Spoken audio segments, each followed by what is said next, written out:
City of Stevens Point Plan Commission meeting, recorded March 2nd, 2026.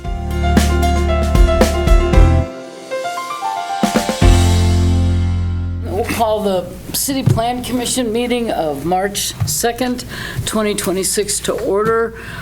Director, could we get a roll call, please? Of course. Mayor Wiesa is excused. Alderperson Kneebone. Here. Commissioner Artson. Here. Commissioner Beacom. Here. Commissioner Rice. He's excused. Commissioner Rice is excused. Commissioner Shade Strike. Here. Commissioner Schuler. You're not expecting that. Especially since it's shady no hyphen strike. It's Shady no hyphen strike? What? Really? Oh, I'm sorry. I thought there was supposed to be a hyphen. It's okay. Everyone gets it. It's wrong. I won't hold it against you tonight. All right. Could you say specifically what it is for when we do the minutes? Shady space strike. Perfect. I appreciate it. All right. Okay. Moving on, item number 2 is the report of the January 26th and February 2nd, 2026 meeting of the City Plan Commission. I would like to move to approve with a couple of amendments that I would like to make, if that's an appropriate motion. I'll second your motion pending your amendments. Looking over the minutes, there's some inconsistencies on how votes are recorded. Sometimes all unanimous votes don't need to be anything other than unanimous. I'm looking at starting on page 9 of the agenda. Under number 4, public hearing, under the votes, it just says motion carries with 5 votes in favor and 2 against. Then the next one, it lists all the aye votes, which was everyone, and I could have just said unanimous. Then on number 6, again, the ayes are listed by name, as are the nays. However, from 7 through the end, it only says votes in favor and against. And I would like to amend the minutes to name the commissioners' votes on all of the items that were a split vote. If it's unanimous, it doesn't matter. But if there's a split vote, it's much easier for the public to find out how people voted than trying to search through a meeting video online to find the specific minute and second that the vote was cast.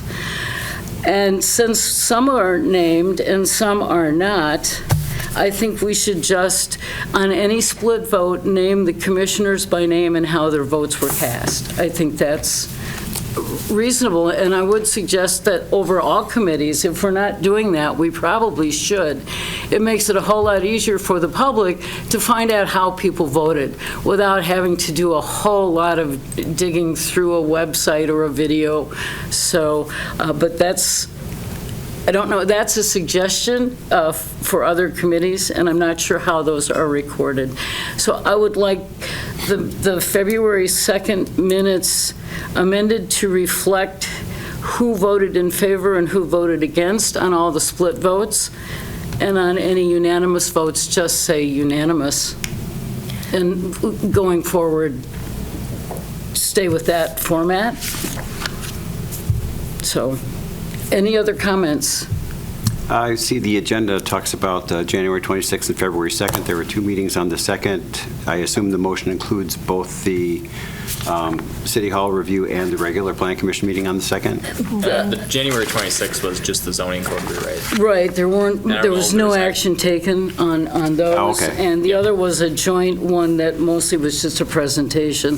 So it applies specifically to the February 2nd one set, and then going forward, again, any split vote, I think it would be a little more transparent if the commissioners' votes were recorded by name And it could just be ayes So we're with the not voting names to and approve the nays. January 26 minutes?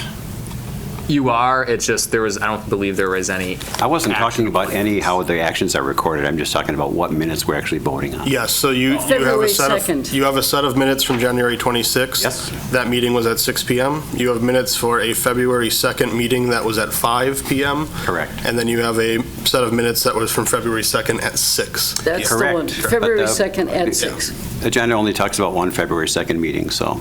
Yes, it was lumped, the February 2nd meeting minutes were just lumped into one Okay. item. They were not So we're voting on specifically three, called out. just- Yes, all right. good, no, good clarity. So does that make sense? So any other, Commissioner Arnson? I'll second your motion, your amendment motion. Okay, we have any other comments from the floor? Great idea. I should call you up. However, we'll just reflect that someone from the audience thinks it's a great idea. Alder Morrow. Name and address. Alder Morrow. Name is Sean Marr. I'm the alder for Area 11. I think that's a great idea. So that the folks know who voted for what, as opposed to just having this split vote. Thank you. Thank you. Alder Christensen. Mark Christensen, Alder District 1. Just a point of clarification. I think the amendment for these set of meetings, for this meeting, these minutes, I think you can approve, but I think probably there should be an item added to the agenda under the public policy thing for all committees, because you can't vote on that here because it's going to affect everything. But I think that would be a good item for a future agenda for public policy. Since the current chair is sitting in the back row, yes, it's a suggestion that the other committees do this, so it probably would take something like a review through public policy and general government. Thank you. Andrea Olson, 410 Franklin Street. Can we also, this group right here has who's actually on the commission, but a lot of the agendas don't even say who's actually going to be there. You have to look through the meeting minutes to actually see who voted, to then see, and maybe they are still on the committee or board.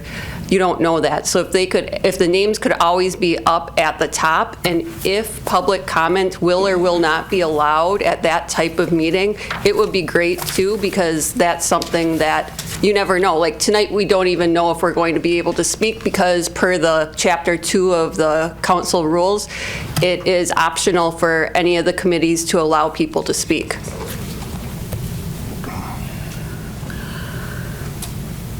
Just looking at these minutes, it does lead with who, the members that were present at the meeting, so that is one of the first things you see on the minutes. We don't always know until the night of who's going to be here, but they are listed in the minutes, so that would be pretty easy to find. That's a good idea. Any other comments? Who would think minutes would generate such interest? Now, if I vote no on this, do I get credit for that? Indeed, if it's a split vote. Yes, you do. Elizabeth Trepetowski, 3262 Sunflower Road. I think transparency in government here would be fantastic. More of that. It's been really difficult digging through things to find information in previous notes, and we're learning just how obfuscated politics are in this tiny community, which is a microcosm of the whole. So transparency in this is fantastic. Wonderful idea, wonderful suggestion. Thank you. Thank you. Anybody else? Commissioners, we have a motion and a second. Should we have a roll call vote? I know that you're going to need one. We can, Your all in call. favor would Read 'em be off. aye. Aye. Aye. Any opposed would be no. Okay, hearing none, a unanimous vote and no need to list names. Thank you very much, and we'll see how this all shakes out in the end. Item number 3, a request from the City of Stevens Point to enter into an easement agreement with the Wisconsin Public Service Corporation for portions of the properties located at 325 Division Street, parcel ID in the packet, and an unaddressed parcel bounded by Division Street, parcel ID also in the packet. The first one ends in 400210. The second one ends in 400211. Mr. Kuhn. All right, so as Chair Kneebone mentioned, request is from Wisconsin Public Service Corporation. The intent is to install above-ground power lines within the easement area. This is the basically the east side of the intersection of Division Street and 6th Ave. This is being requested by our Public Works Department, who was working with WPS on the easement agreement in the packet, and they would recommend approval as presented. Wait, you said above ground or underground? Above ground. Because it says underground here. Underground, correct. Sorry. Okay. Sorry. It's late in the day already. Yeah. It's only Monday as well. I know, that's a problem. So, a motion or questions from the commissioners?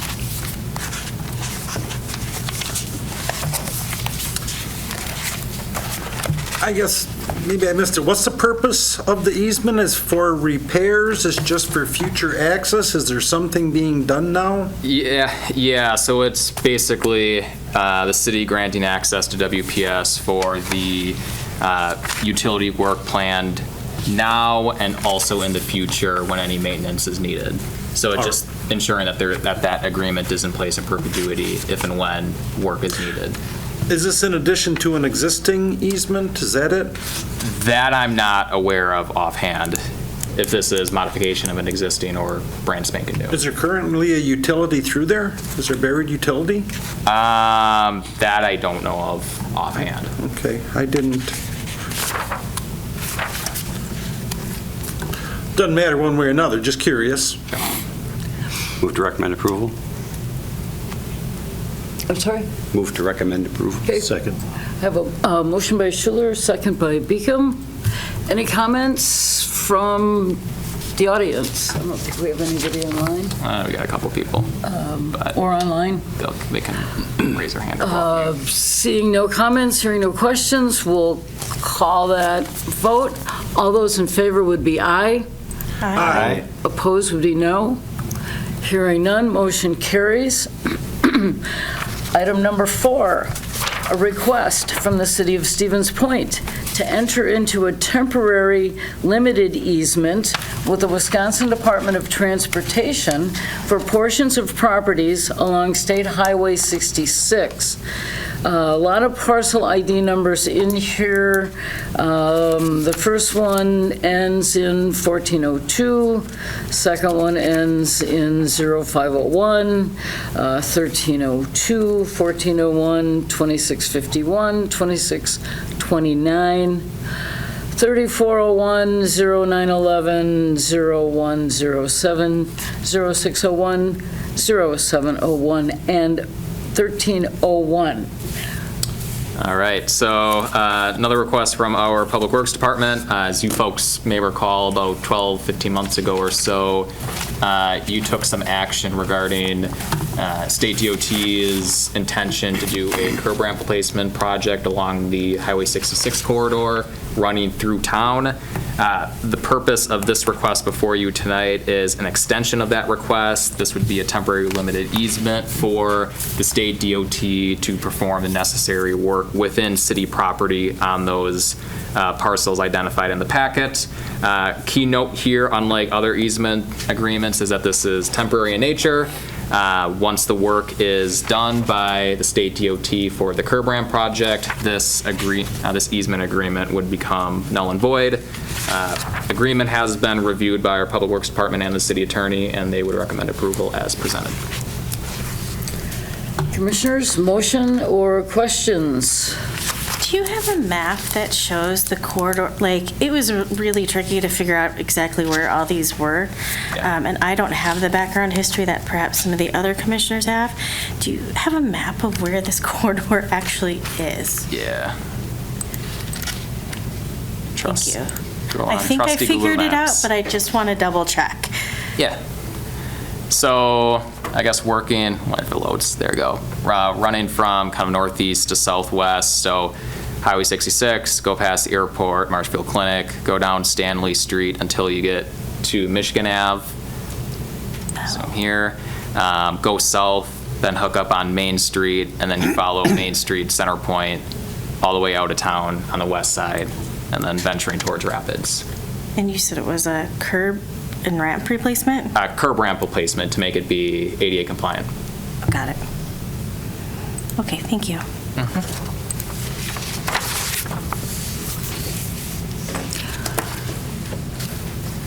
Any other questions? Oh, I'm sorry, Alder Keemer. Thank you, Ginger Keemer, Alder for District 3. I believe it goes through Clark Street because it does touch a number of the parks.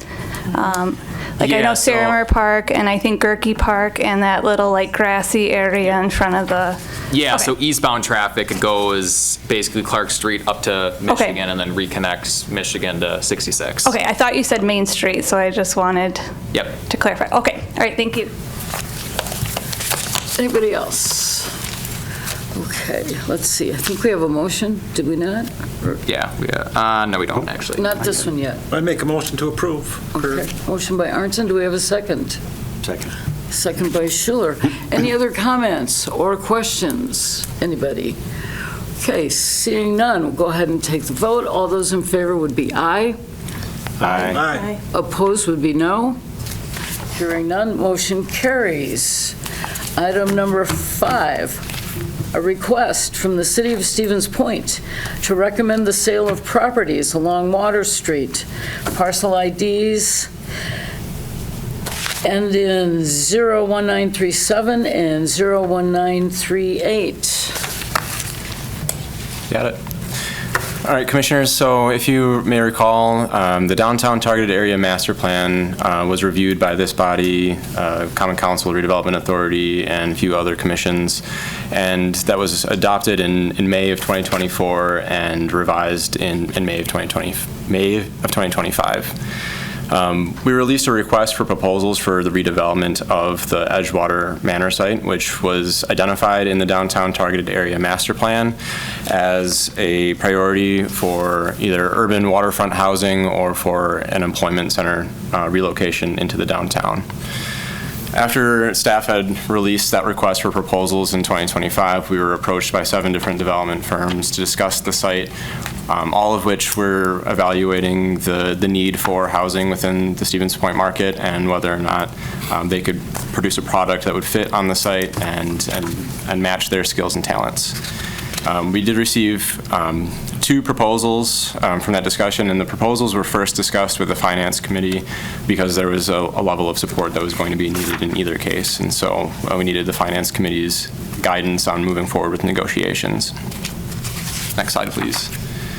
In that Targeted Area Master Plan, for your reference, the 2 parcels that were announced in that RFP are the former Edgewater Manor parcel and the parcel to the southeast of that, which includes the Riverview Plaza building, which is currently home to Children's Wisconsin. In the proposal, an additional amount of land that's currently owned by Pixel or Alstrom now would also be needed for the entirety of the development proposal. Next slide, please. For your reference, on the left is the graphic indicating what was requested or recommended for development in downtown in the Targeted Area Master Plan. That red area is the site, and that was recommended again for urban waterfront housing or for an employment center relocation project. You do see a maintenance of the Green Circle Trail. We are aware that it is a major asset to the city of Stevens Point, and we do not want to lose that through the redevelopment of the site. So through negotiation, what was proposed for the site, if you go to the next slide, is a two-phase project composed of 63 condominium townhomes. So it's being proposed as an owner-occupied project on the site. The first phase would start as early as possible, and the second phase would start after the leases are terminated or ended at the Riverview Plaza building. And this development is contingent upon forthcoming development agreement between the City of Stevens Point and the developer. The Green Circle Trail is depicted here. It would be maintained on the site. There may be some alterations that are needed in order to ensure the space required for the project is guaranteed, but the trail will remain on the riverfront at the parcel. On the next slide is a perspective drawing of the development, and on the slide following this one is the elevations and floor plans for the proposed project. Obviously, in the previous photos, there are some changes from building block to building block, so not every single unit will be exactly 1660 square feet. Not every unit would be 1,400 square feet. Some would need to be adjusted slightly to work with on the site as proposed. Some background information for you all. Staff believe that the proposal meets a lot of needs for the City of Stevens Point, as referenced in both the Downtown Targeted Area Master Plan, the 2017 City of Stevens Point Housing Study, our 2025 Regional Housing Study, especially around the issues of owner occupancy within the City of Stevens Point. And it also meets some of the references in the 2005 Comprehensive Plan and the draft plan, draft revised comprehensive plan that we reviewed back in October. And those policies are referenced in the memo that I had sent over to you all. Regarding the price points and what was called out in the regional housing study, there has been a lot of effort put forth by the developer and our local real estate professionals to kind of figure out how much these units would be able to be sold for at a reasonable price. And the developer has targeted a range of $275,000 to $295,000 per unit for sale of these parcels, or for sale of these units. So with that, would love to hear discussion and conversation, but staff would recommend furthering discussion with the developer and would recommend a sale of the parcels to the company contingent on the development agreement that's forthcoming. Go ahead. You said that this is owner-occupied development. Mm-hmm. Is that needed? Is that going to be required in the sale? You say that one more time. Well, is that going to be a condition of sale? Yes. It would be a condition on the development agreement is the intended use as an owner-occupied property. So the developer, if it purchases it, only has the opportunity to put owner-occupied housing on it after the purchase? That is the intent. No, I want to know if that's going to be clear. It should be clearly indicated in the development agreement that it would be an owner-occupied project. So that is the one option moving forward with if the development agreement was approved. So the project will be governed by the development agreement that's entered into with the city. The next negotiation would be what actually will be constructed, and any constraints or expectations are recorded in that, and they're liable to follow through based on the development agreement. Right, okay. I guess this is interesting for me because we have something that absolutely conceptually meets what in different planning documents we've been looking for. And then kind of the interesting part is this is in no way a site plan review. I guess it can basically function as a conceptual review of the idea. And on one hand, the idea fits what we're looking for the property.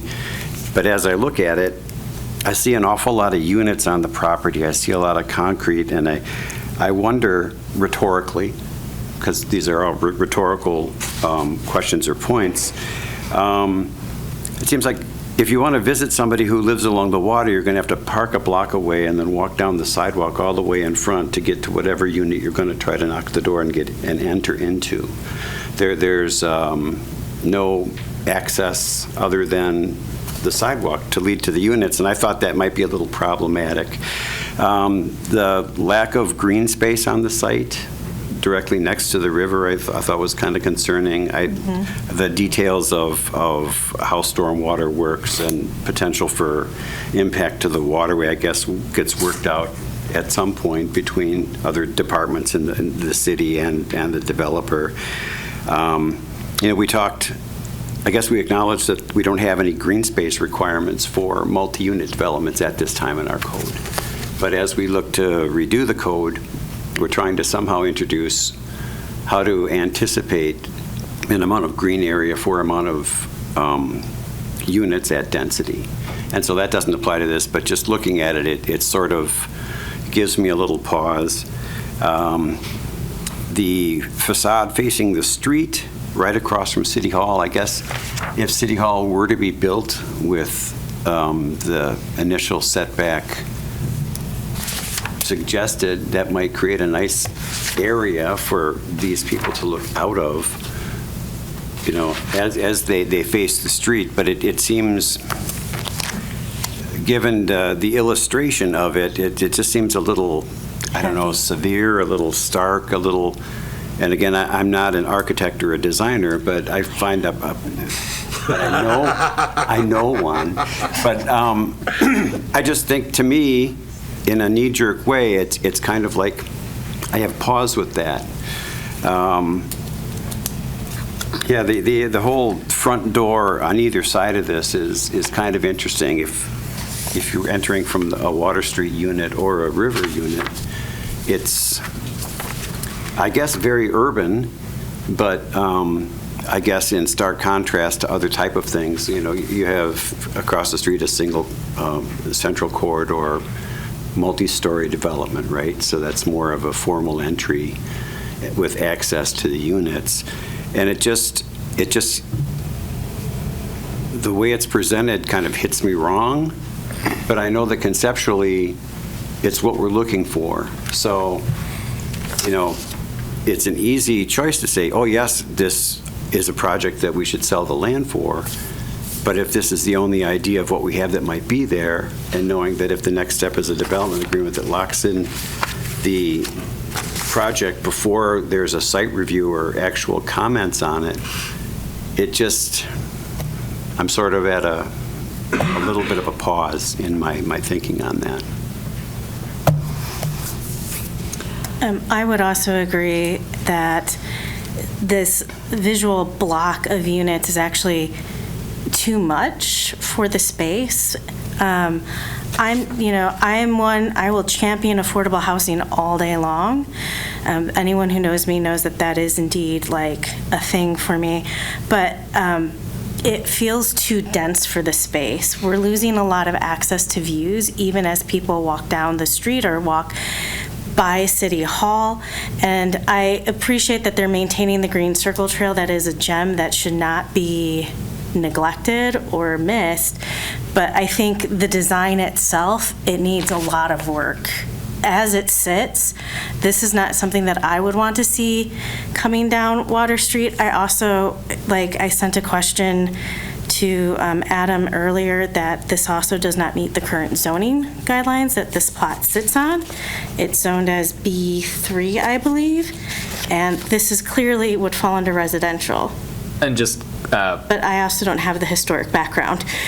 Yeah, just clarification. So I don't know if it, density requirements, for example, your setbacks, all that stuff would be flushed out in a plan set that's submitted. So at this point, since it's just conceptual, right, I don't know what does meet and what doesn't meet. If there's items that are not met, then I guess really the two routes would be, as we talked over through email, is either amending the conceptual plan or doing a potential plan development rezoning.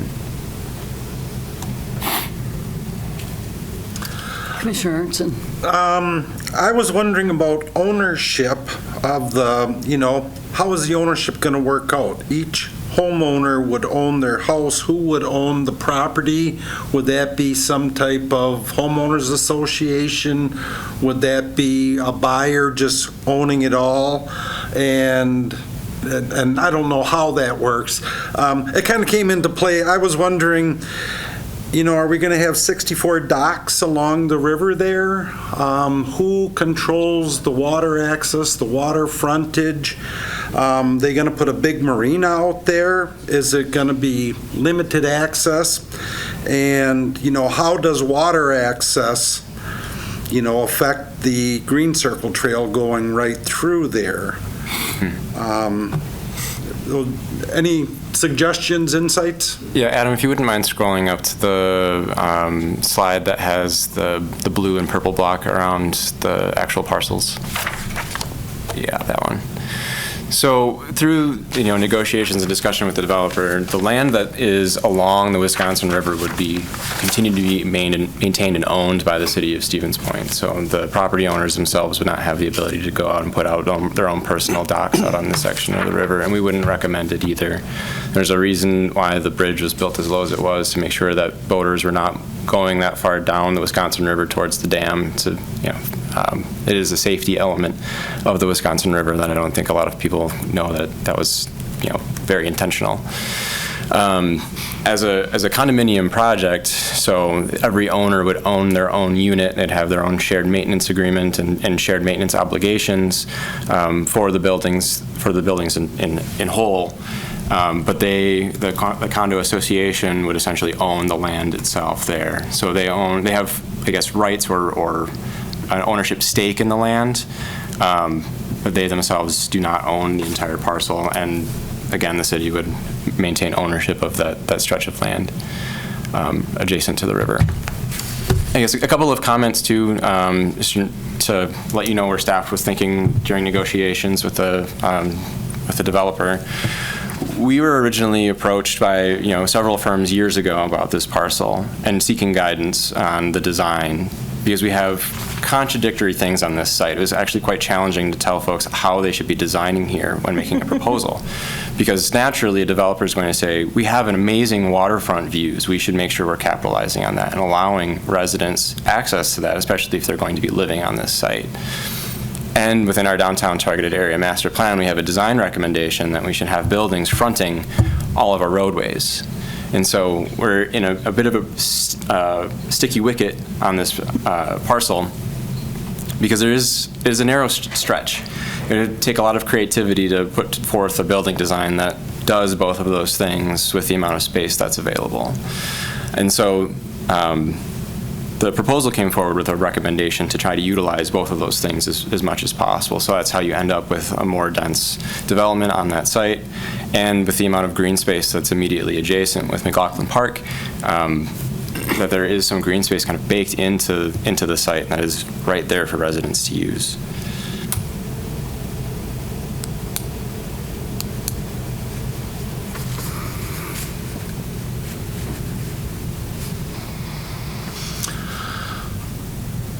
I'd turn it back to some folks, commissioners, who are maybe more familiar with these types of developments, housing developments. I am not familiar with these. These would be considered condominiums or zero lot line houses, or the townhouses.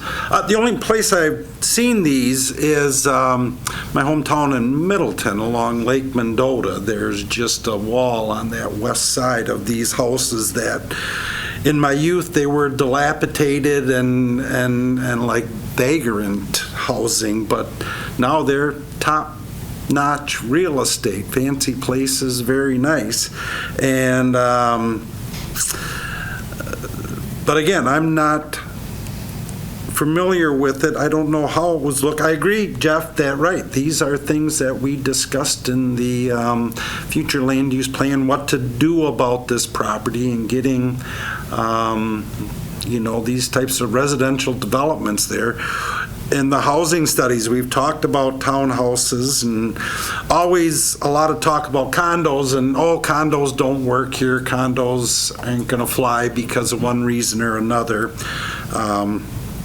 And so, right, again, I kind of see some merit to this. I don't know about the scale, again, looking for input from folks out there who have insights on these types of developments and how they think it would work in the downtown area. Yeah, this picture from above it makes it look like storage units, like just a row of storage units. However, looking at the picture the look of the units is really nice, but this is just really crammed in here. I've got some concerns about that as well, but yeah, where are we? Alder Guthrie. Thanks, Alder Newbone. Jackie Guthrie, Alder District 2. I think Chris did a good job of articulating sort of the frontage of the road and the frontage of the water. Something I want to surface that hasn't been said is for condos to be attractive to the people in my neighborhood who say they want to move out of their single-family homes with 4 or 5 bedrooms that they don't need anymore because they're empty nesters. They want parking, and we don't want parking in garages fronting the riverfront. So I actually think this design does a really good job of providing covered parking, 2-car garages with condos for less than $300,000, which I think is critical to anyone attracted to living downtown and getting rid of the yard work and the snow removal that I talk with, but also hiding it from view in a way that kind of threads some needles. So I just wanted to surface that's something that makes the project attractive for me, because if you do the parking or the garage either facing the water or facing the street, either way we'd be saying heck no, right? So the way that they have it kind of as an alleyway and parking on either side just strikes me as a great design feature for this really tricky lot, and I'll yield there. If I may also make a comment, so 2-car garage, also, if it might be kind of hard to see in the picture, but there is a grade area kind of on either side of the alleyway that's intended to be a driveway. So Commissioner Schuler, to your point, if they are going to have a guest, the intent would be to have some space, I guess essentially in front of the garage in the alleyway that visitors could park, so they're not parking elsewhere and walking long distances. So there would be availability to park both in the 2-car garage and directly in front of it. I guess also to the point on I guess the density that's being proposed. This is conceptual at the moment. The developer does need to work through the due diligence period and figure out the financials. 63 was selected, or 63 was selected based on running some preliminary numbers, keeping that price point low based on what little market comparisons we have in the area, trying to figure out what people would actually buy, what they wouldn't. If the prices go up to $450, not sure if people would buy them or not. So trying to figure out both the economies of scale while keeping it a moderate density to not overcrowd the area. But I would say, and the developer proposing this can certainly speak if I'm incorrect, but through this due diligence period, taking those comments of the blocks are less than ideal, maybe the density is just a smidge too much, through that due diligence process, if they find a way to reduce the number of units by a few, and maybe adding an architectural feature that would maybe bump it out or break it up somehow, they can surely do that. Again, conceptual at the moment, but so far they have again, worked with staff through a tricky situation, having, again, both Water Street historic preservation guidelines, design guidelines, and then having the river, trying to take advantage of that, making sure views are there. So the side on Water Street is intended to be 3 stories to try to lift up that one area or one row of housing to give a riverfront view still. to try to break it up there, look over to the northwest and towards the park, making those attempts. So, they have diligently worked on those issues that we continue to bring up, and I'm confident that they will continue to, work on the issues that are brought up today. Again, no promises. I mean, if the financials come back that it has to be 63, that's what's going to end up being seen. But, I guess I'm not sure how big of a deal breaker that is, or maybe if the architectural adding, of those features would help, but just some thoughts. Madam Chair. Commissioner Schuler. It's great to have the area to be able to park your car. It also creates a paved door-to-door or wall-to-wall canyon. The whole thing's an alley. And any window that's facing west, hopefully toward the river, across the rooftop of the two-story one in front of you, if you look down at all you're going to see is concrete. And chances are, the wind is going to blow whatever through there, and I just can't imagine people will want to live wherever they want to live. But I just find it in such a special site in the city really unattractive to create a situation where you've got just a concrete strip between two of multi-unit dwellings like this. I just think it's not an idea that I can support conceptually. And I guess in my mind, I'm stuck with the feeling that if I were to vote to approve a land sale, that there would be no avoiding that this is the project I would get back. And I have just so many reservations about it that's what I'll have to reconcile when I vote on this. I absolutely would love to vote in support of a project that implements many, many, many rounds of planning, different planning projects. And so that's where I'm at as an individual. If I may respond to you, Commissioner Schuler, and then also the comment from Alder Kneebone about the units being proposed looking like storage units. I think the developer has put a significant amount of time and energy reviewing our historic preservation design review guidelines, the recommendations for historic preservation, the types of architecture within the downtown, to come up with some of the concepts that are in those photos. And I understand your reservation about what may be built there. But I do have faith that the developer is putting forth an honest effort to make sure that the design is taking into consideration all of the requirements that our city already has for that site and for our development within the downtown. And I would, I guess, respond to the concrete alley between the units, that this is, again, a conceptual proposal. This is a conceptual design, and so there may still be changes to that. And I guess request an open mind on what the final design might be, because it might not just be an asphalt alleyway that you may be thinking of with the photo in front of you. And I understand that's really hard to do we've given you something and this is what it looks like now, and that has some room to change. That's all I've got. Just another comment. Again, this kind of fits one of the ways of developing it that we discussed. The other one is, the talk of it being a commercial or a recreational or entertainment type area, using our downtown waterway, similar to how some other communities, and again, I'm not familiar so much with these, but I do know that it's been discussed, and this may, in fact, be our last best location to create something like that. And so I don't know, from a planning perspective, we don't have that option in front of us. I don't know if we can compare it, but and I don't know, was your other proposal for entertainment district or something? I don't know if that's viable even. Well, I'll respond to two different sentiments in your statements, Pete.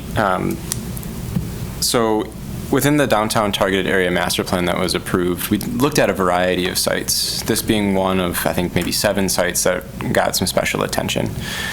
And when it comes to highest and best use of certain spaces and creating an active riverfront or using the Wisconsin River to the best of its abilities to support the community, whether or not that be for visual, like visual cues and getting to just enjoy the environment of the Wisconsin River. There was a lot of discussion about the Chase Bank site and the WPS site as being the really anchor space for that recreational area for the city. And that was approved in the plan. That is that major recreation area.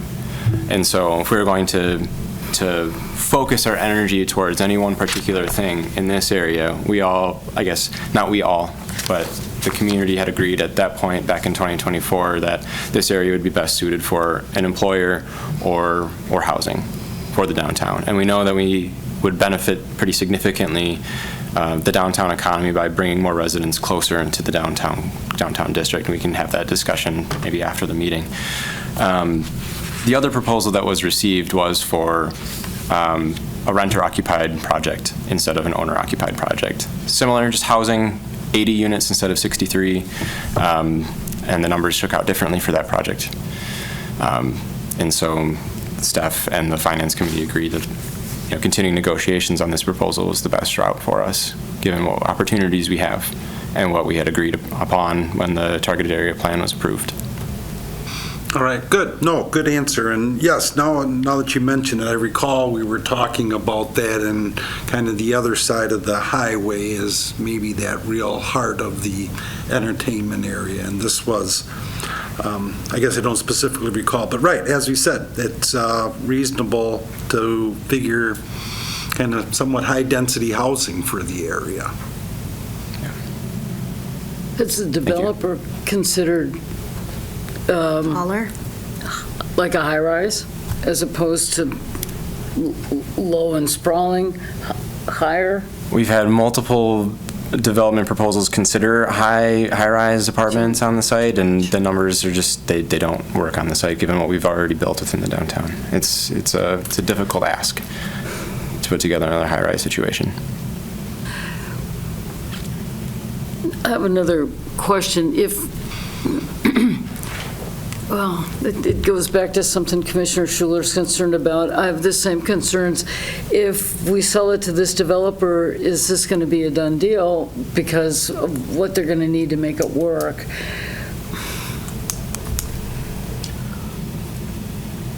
I don't know how much wiggle room there would be. Ultimately, they would have to bring back a site plan to the council through the commission. So we would have some ability there. Kind of hate to pass up an opportunity, especially with all the work that staff has put in on this. Yeah, and just to clarify, so a development agreement would be reviewed at Common Council, and of course if there's any public financial support for the project, that would need to be approved by the Finance Committee first before coming back to Council. So there is still that review process, as well as full site plan review through this body. Yeah, I see our city attorney has come into the room. I wonder if he has a comment on this one. I figure he's not here just to... Yeah, so I've been listening from the other room because the chairs are more comfortable in there. It sounds to me like the overall context of the conversation here has had some kind of unspoken assumptions that are worth putting right out in the open, which is that it seems like there are some members of the committee who are feeling as though a yes here irrevocably commits the city to some sort of path, and it does not. A thing that I think gets taken for granted pretty frequently in any development type of conversation we're having is how much work and time and money goes into it on the side of the developer before it even reaches any sort of vote before any of our committees, much less any sort of like final votes on a conditional use permit or a development agreement or whatever. So basically the developer here is just saying, hey, is there some sort of commitment you can give us so that we can feel confident to expend those resources to more fully develop the concepts, the designs, all that stuff, without basically just finding out one day that the city partnered with someone else on the same parcel. So, I mean, obviously your packet has 4 images in it. An actual design is going to be a little more in-depth than that. So when we have developers making those types of requests, though, saying, what type of commitment can you make to us to give us that comfort level to do, to spend resources in planning? It sometimes gets a little awkward, and sometimes it's just, well, what words would make you guys comfortable? And that's how you end up with these types of items sometimes.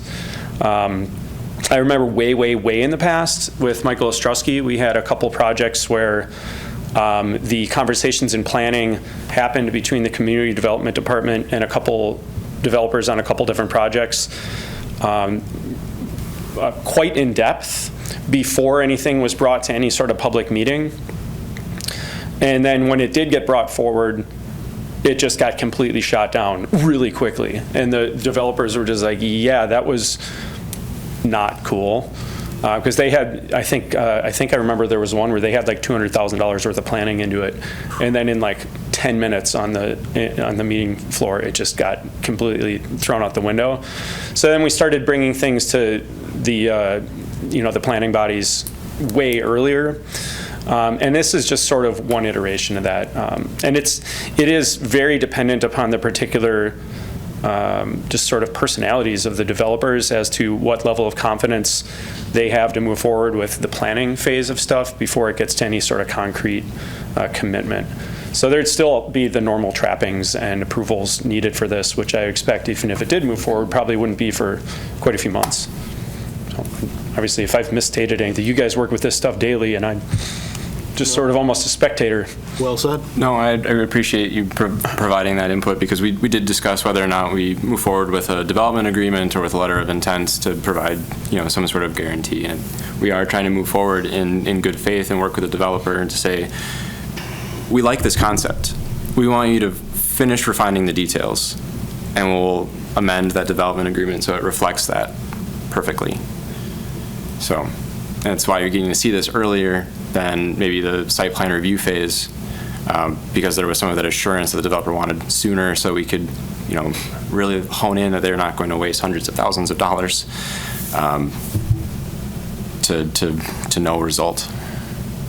And certainly I expect the sentiment shared here tonight about these, preliminary images will be, key in their internal discussions about how to change it as they move towards some, more final proposal. Any questions? Any more, or other comments? Public comments. Anybody from the public? Alder Christensen. We have a motion. Mark Christensen, Alder 1. I guess it's pretty clear to me, as I look at this, these preliminary drawings are just those. That's exactly what they are. They're still preliminary. I think they do demonstrate a lot of due diligence on the part of the developer of having taken into consideration the planning documents that we do have, what the city has been discussed earlier. I think the attorney, our city attorney, did state it pretty accurately that, after this point and after there's more commitment on the side of the city, I'm sure there's going to be a lot more effort, even further effort, put in to take into account the things that have been said tonight and other things too. So I think some of the concerns that have been shared will definitely be addressed. I do think in concept it does fill a lot of the needs and ticks a lot of the boxes that we've been looking at. I have had a number of people say that they would love to have a condo in that riverfront downtown area, and so I do think that the need is there. That has been identified in various studies, so I do think this project is probably worth our support. Okay, I'll call for motion then. Commissioners.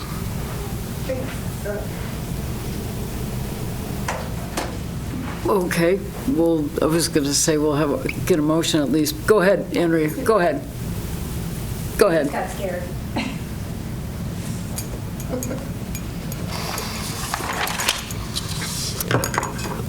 Okay, I have Andrea Olson, 410 Franklin Street. I am very, very supportive of townhomes in the area. If you look at the sold, if you ever go onto Zillow, you can look at the sold properties and you can drill down to condos and townhomes. And there's some that are as low as $70,000, which are back behind Metro Mart, I think. And then you have some that go up to $424,000 that are on Sunset Boulevard, and they're larger because they have a basement too, but they're waterfront. So one of my concerns with this is that I feel that I want to know how they are going to actually be taxed. Are they going to be taxed for having riverfront property, or are they going to be taxed for just your normal property? Like, I look out at the river, but I have the park in front of me, so I don't get taxed for that riverfront view. But is this going to be considered lakefront property?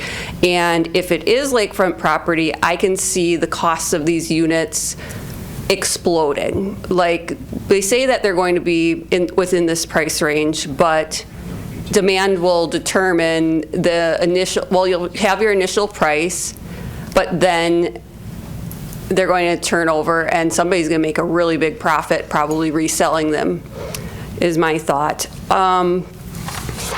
Also, I feel that this project is a great project, but it's in the wrong location. I would like to see this developer first having a proven track record with the city. They have 18 acres already that they could start developing, and they could do these exact same plans there. They could also put this across the river. On the other side of the river there is a space, or they could do a proof of concept to build up some trust with the city and put their first set of condos on the Soik lot, because that one is also available.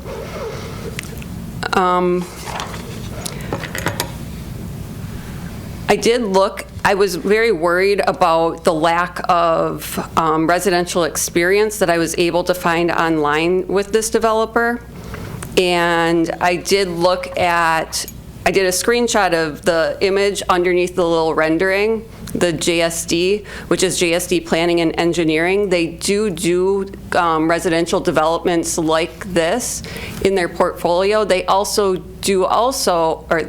have developments that are more so of a high-rise, because if we're looking, we can view this as we're targeting these towards your young professionals, your startups. But if our goal is to try to get, and that's what our plan for downtown says, we want young professionals and things in there, but we forget about those people that are retirees. They want to be able to walk places. They're moving to my neighborhood when you think that they should be moving out because they want to be right down by the river, so they're buying up those lower or slightly lower priced ranch houses that you typically expect for starter homes, but they aren't anymore.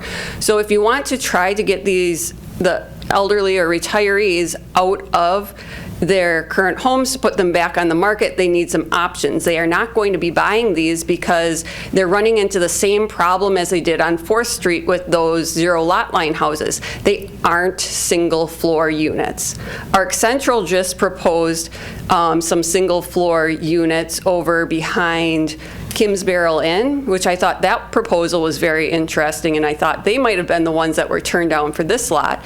But I'd like to see how those actually sell and how they do there, because that could be a possible opportunity for them over at this lot too, if they do great there.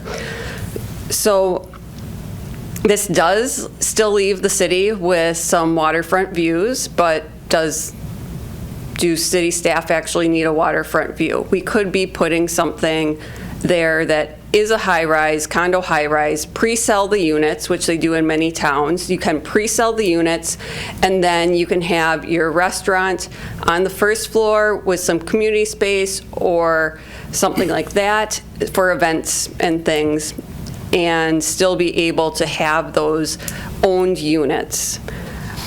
They do it in other towns. I still don't understand why we can't do it here, especially with our waterfront. So, like I said, I view this proposal as a good one, but not in the right spot. And it isn't that high of a value for our most desirable lot in the city.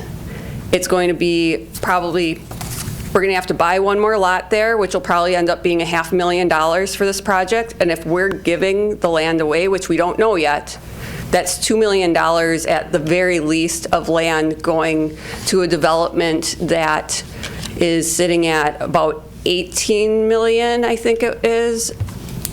And we're building City Hall for 17 million right across the street. And if this was commercial, it would be, or high-rise, it would be a lot more valuable. And we need our tax base increased. Thank you. Anybody else? I have some follow-up questions to staff on that. We'll let other folks speak and then, yeah. Elizabeth Trebetowski. I keep thinking about Chase Bank. Watching that go in 1988 took away one of the most iconic views of the river that we had in town. And I've heard people in this city talk about it since then. Why don't we have a river walk like Wausau? Why don't we have a river walk like Wapaka? Why don't we have one like Wisconsin Rapids? We are a river city. This is one of our most beautiful sections of river.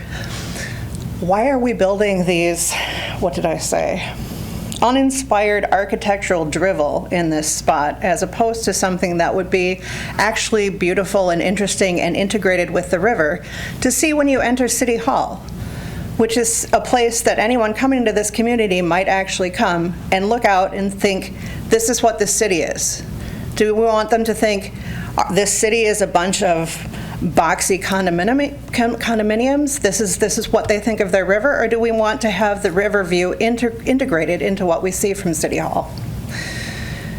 What goes in here is going to affect our community for decades to come. Let's make sure we don't jump on something quickly just because it's there and play the long game here. Think about the future. That's all. City of wonderful water. Let's show those water views.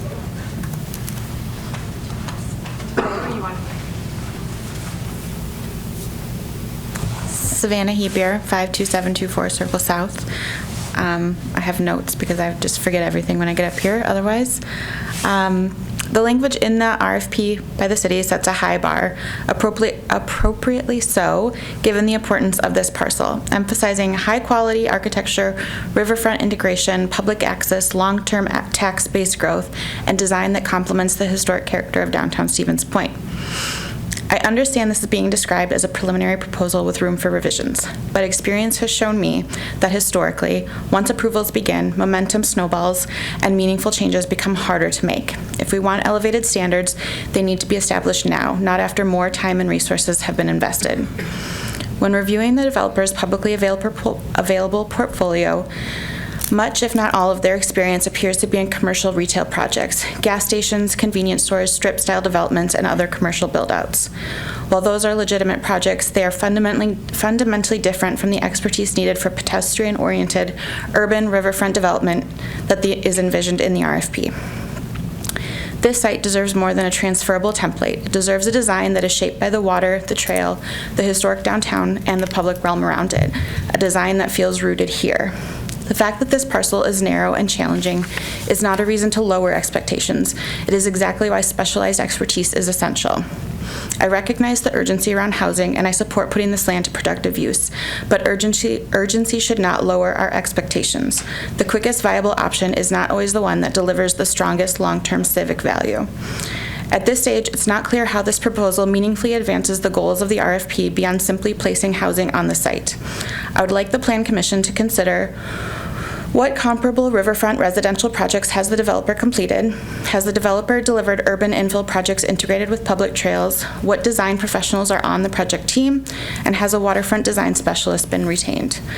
This is not about opposition. I'm genuinely excited to see this land put to use, but this decision will shape our riverfront for generations. Let's ensure it reflects intention, excellence, and pride, not convenience. And let's hold this project to the standard the city itself established. Thank you. Thank you. Anybody else?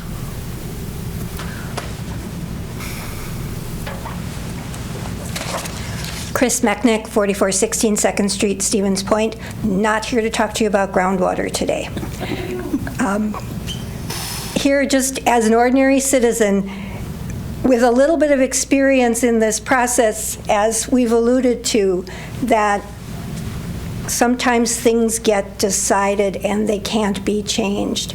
And to be honest, I have no idea if that could happen here. But even Mr. Schuler kind of alluded to that. So I think that's part of why we're here. I think a lot more than half a dozen people would be here if they understood what was potentially being talked about tonight. And maybe we're ahead of things. Maybe there's going to be 100 other meetings and it's going to have a lot more public input. But I think that there would be a lot more people who would care about what happens to this piece of property than what you are seeing here tonight. And to be honest, as we've talked about, it took me a while to figure out. I saw the agenda, I saw the letter that you were going to decide on selling a parcel. I thought, what are they going to decide based on? The letter didn't say. I really appreciate the discussion that you've had, because these are the kinds of things I wanted to hear. At about 3:30 this afternoon, I found the RFP with Googling. Otherwise, it wasn't in the packet, so those of us in the hinterlands didn't know what this was based on. I would have to say that one would not think this would be the plan from looking at the RFP. At least I didn't. The first thing I saw, the number one thing in the introduction, is promote public use of the riverfront. That's on page 3. It then talks about, and I do appreciate that you are preserving the trail. I think that's really important. Then it talks about a blend of riverfront residential and office. On page 8, it talks about incorporation of retail, restaurant, and residential. And then it talks about public space design concepts. So I think perhaps I'm not alone in thinking that this proposal does not sound like that. But of course, that is for you to decide with a lot of other things that you have to take into account. And I know you have constraints as well. So I appreciate it. Thank you. Anybody else? Okay. Commissioner Beacom. Just clarification from staff on how this would be taxed. So taxed as individual condos. We did have the assessor already take a look at the proposal when it first came in. Do you remember what those exact numbers are? They're in line with the developer's target prices for the property, so every property would be taxed at the rates that our assessors have evaluated it at, and that letter would be included within the development agreement to show what your typical 2-level unit would be valued at, and what your typical 3-level unit would be assessed at. Our assessor is very detail-oriented. I can assure you if anything were to be added or need to be taken into consideration, he surely did so. He takes great pride in his work. So, any other questions, comments? Commissioner Schuler. Well, it's been an interesting conversation. We've heard how a lot of work was done, given the nature in the historic district, to kind of drill down and find out what basic, reasonable, compliant materials and designs would be. A pretty decent amount of work has gone in to find something that staff and the developer felt could move forward. On the other hand, we have some folks who say that, this is it's just a scratch on the back of an envelope and it can change all different sorts of ways. And on one side, a reasonable supposition would be that what we see in front of us is going to be the basic outline of what we'll see coming back for approval, regardless of the thoughts expressed on various aspects of it. So we have anything can happen and just go with it to, whatever the other side of that is. So it's confusing. With that, I'll make a motion to recommend approval of the sale. Okay, we have a motion. Do we have a second? I can second it. Okay. Did we get that? Motion and a second. Should we do a roll call, or do you think we can do a voice vote? Let's do a roll call. Okay. Director? I gotcha. All right, we have Kneebone. Aye. Arnson. Aye. Beacom. Aye. Rice. Shady Strike. I'm a no. And Schuler. I'm a no. That is 3-2. And so the motion to approve passes 3-2, yes? And where does it go next? If this is a recommendation to Finance? So the development agreement itself will go before Common Council. The finance request will be coming at a later date while the developer goes back and does some of the due diligence that we need the development agreement on file for to refine that, the value of construction for the project. So our recommendation doesn't call for a similar action further on, it just allows the next necessary steps to get going. Okay. And to clarify, we are intending to have a closed session at Finance just to talk about potential price of purchase again, but there's going to be no decisions made. Effort forward. Okay. All right, thank you very much. Great discussion. We shall move on then to item number 6, a discussion on the zoning code rewrite. All right. Mr. Kuhn. So, kind of piggybacking from the last conversation that we had pertaining to the rewrite, I believe it was the last week of January. For that last meeting that we had the first introduction review of the proposed, or the new base zoning map. That conversation that we had and that base zoning map will be used in the weeks and months ahead as we start to really finalize the more dense components that will make up the zoning code itself, what are going to be the overlay districts, what's going to be the performance standards for all of those districts that makes up that base zoning map. So that base zoning map, it's not like that's locked in at this stage. As we progress through outlining these performance standards, I'm sure there's going to be variations or deviations to that zoning map over time. So just wanted to make that point clear that it's not like that's baked in. There'll definitely be opportunity for amendments to that down the road. So what we're going to cover today are 3 things, talking about the land use table, the proposed overlay, most of the proposed overlay districts, and then the performance standards for the new light and heavy industrial districts. So just want to take a step back, starting out with the land use table. So the current structure of our zoning code is essentially more in list form. We outline each of the zoning districts and the land uses that are allowed within each zoning district, and essentially go in sequential order, starting with your residential districts, commercial, industrial, and then your specialized zoning districts thereafter. How our zoning code is structured, so I have a snapshot of the R4 district. The residential zoning districts that precede the R4 district would be your R3 district, R2, R1, etc. How it's structured, the two areas on the screen with the blue arrow. So any permitted uses in the R4 district, how it's stated in our zoning code is you have to look back at land uses that are allowed within the preceding zoning districts. Unless otherwise noted, there are exceptions that I'll get to for the conditional uses. The second line right here, you can see conditional uses in the R3 district are automatically conditional uses in the R4 district, unless otherwise stated through exceptions. You can see here, single-family zero lot line dwellings would be one exception to that.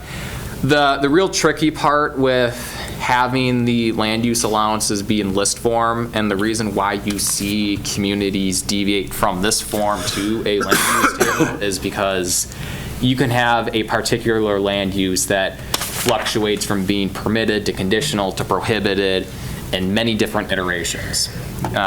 One example that I have on the screen is considered large group daycare centers. I believe in our code that's defined as having care and supervision for 9 individuals or more. So it's conditional within the low density district through the R3 district, then becomes permitted within the R4, R5, and all the commercial districts, and then become conditional again in our industrial districts. The intent with having a land use table is to have it all in one full swoop, so it's more transparent for the public to know what land uses are allowed and where, and it's a lot easier for commissioners, for the individual who's administering the code in the future to clearly dictate, clearly identify what land uses are allowed and where. So what I'm going to do is I'm going to get through, kind of talk about the, break down the different components of the land use table.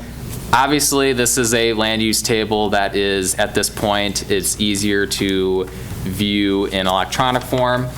I'm obviously not going to have gray and white be the predominant feature and have it be of this size.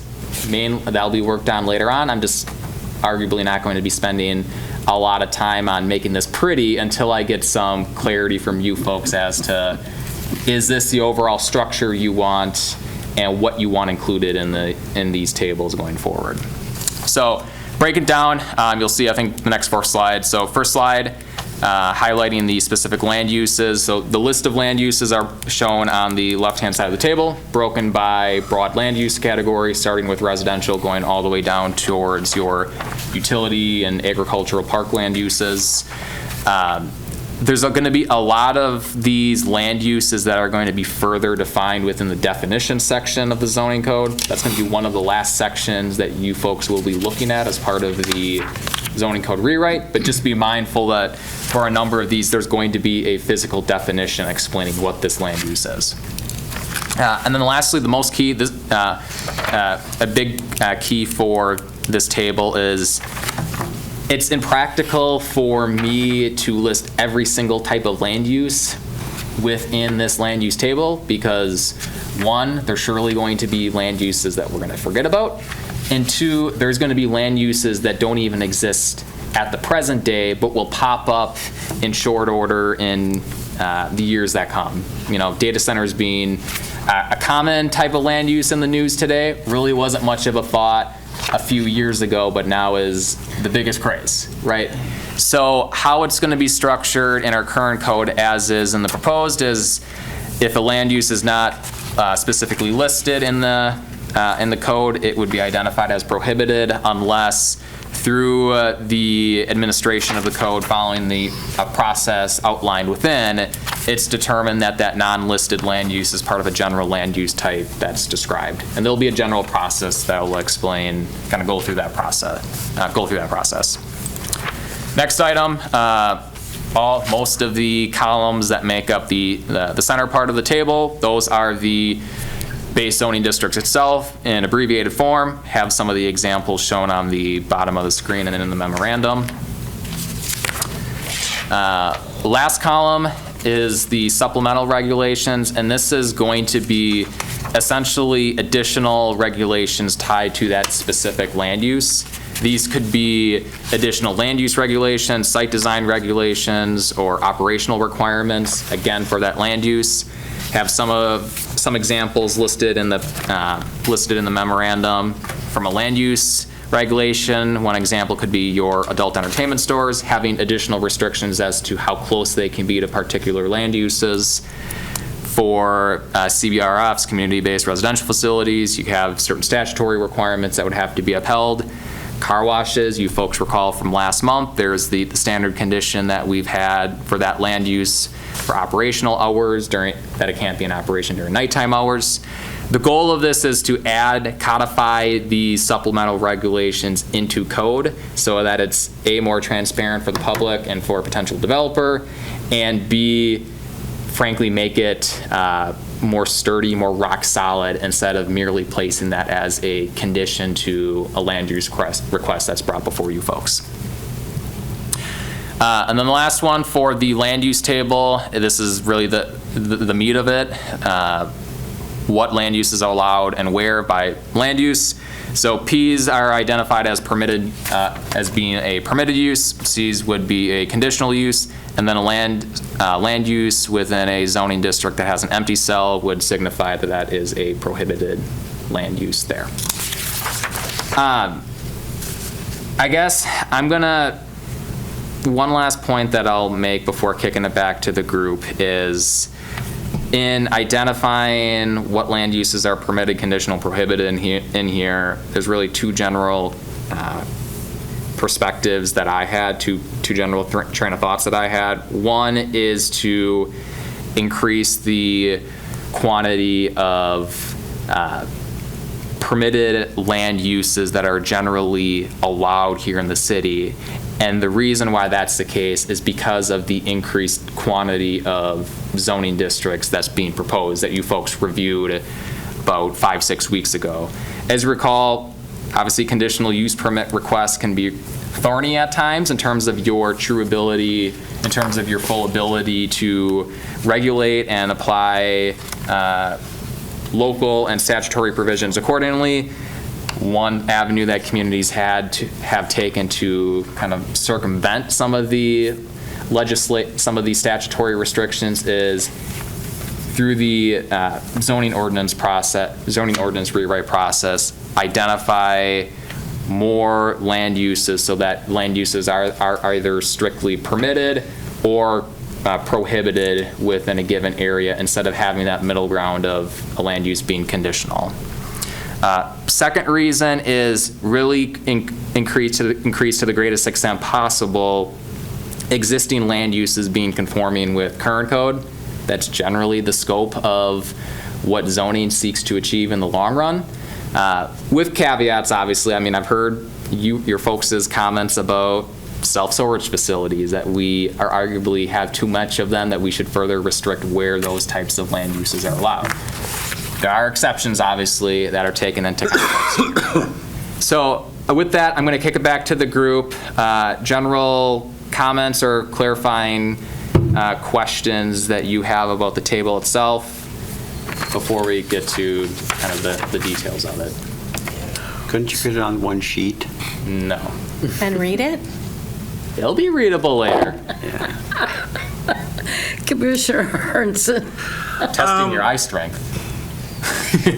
I got my glasses eyeglasses strength. I am the supplemental regulations, and this is hearkening back to our recent discussions on gas stations and whatnot. But there were enough concerns about gas stations specifically, setbacks, benzene emissions, increased traffic, that I think even more so than car washes, gas stations should have their own supplemental regulations. And, we came up with a whole bunch of conditions for that particular gas station. A lot of those conditions are, mandatory by, codes and rules and things. But there are some aspects that I think were added that are worthwhile to considering and could really apply to all. And why I think that may be necessary, specifically like the neighborhood setback. I think, it's been cited, yes, we do have gas stations in residential areas. They're a bit of an exception, and they're generally don't fit well, and they tend to elbow out the residential areas. Put a gas station in there, it not really neighborhood friendly.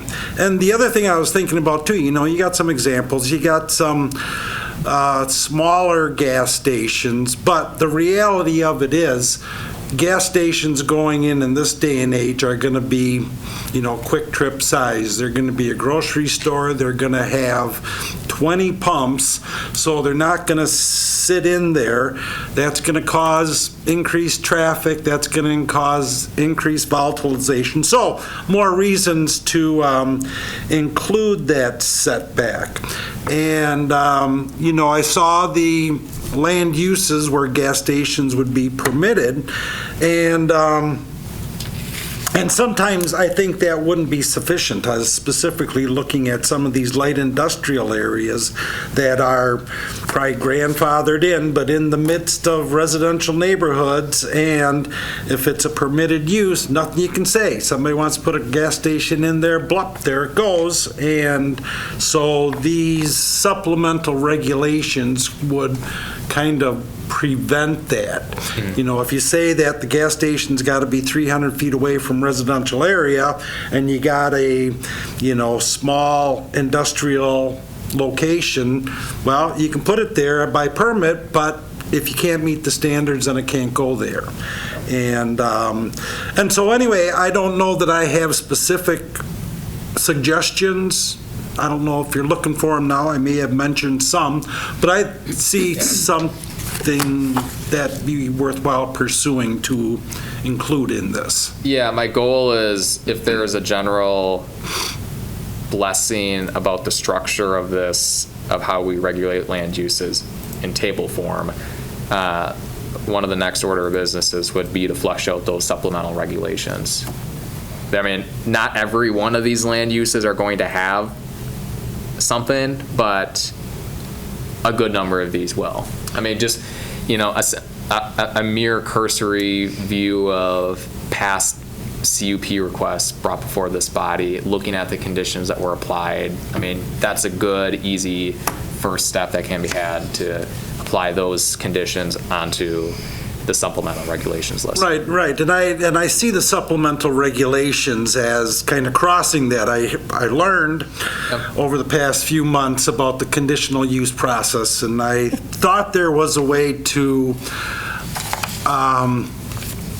to overrule it, but really no. I think I learned that if it's a conditional use, all you can do is keep on coming up with conditions if you think it doesn't apply with one of the standards. And so, that's the way it is. So, let's go to zoning. If we hadn't changed the zoning, we would have avoided this, and how that future land use was set up. I think it was set up to fail, but if we add a condition to the specific use, then a lot of these things don't matter, the zoning, the conditions, and things like that. And that's why the key is it can be land use specific, additional land use regulations, it could be operational requirements, it could be site design requirements. A number of communities for like a bar nightclub type of land use, a lot of those types of facilities typically have some sort of outdoor seating area. Those communities have placed an hour of operation restriction saying, hey, if you have outdoor seating, it can't go, it has to cease at a given time, 10 o'clock at night, 11 o'clock at night, daily. So that's at least some flexibility you folks have in deciding right now and up front, what do you want to see? Does that, any other questions for you, Pete? No, but I just wanted to toss that out there. Something to consider going forward, yes. Okay. And I like the process. I think it's kind of a good compromise. Then I guess any clarifying questions first about the table, what it is, intention, structure of it, et cetera. So I always like to double check, and as you've assigned the permitted and CUP, et cetera, throughout the table, is it able to accomplish what you needed to administratively to make sure that A, the applicants will always be able to understand it, and B, you'll have a very straight ahead of time administering it? Correct. Because that's been the whole part of the whole process, right? Mm-hmm. Okay. Yeah, instead of having, in this iteration, you can look on one page and know right from the jump, is it allowed or not? Whereas in our current code, like the large group daycare centers, if you want to build a if you want to build a daycare facility on a site that's zone industrial, you'd have to flip through probably 4 or 5 different pages just to get to what the end result is. So, okay, that's my job. That's what I'm here for. But the average person, be frustrating real quick. Yeah. Okay. That's my point. Yeah. Yeah, I think it's a great idea. It's quick and easy. Again, you don't have to keep going back and forth. Oh, well, let's see, it was okay in R1. I got to go back to R1 and make sure. The pages that And I would echo what Pete said about the supplemental regulations. I'd like to see, a vegetative buffer required for gas stations as a supplemental regulation. I think that's a fair condition to put on something. I hadn't looked through all of them, but I think in the light industrial that we're going to talk about, I would also include a buffer of some sort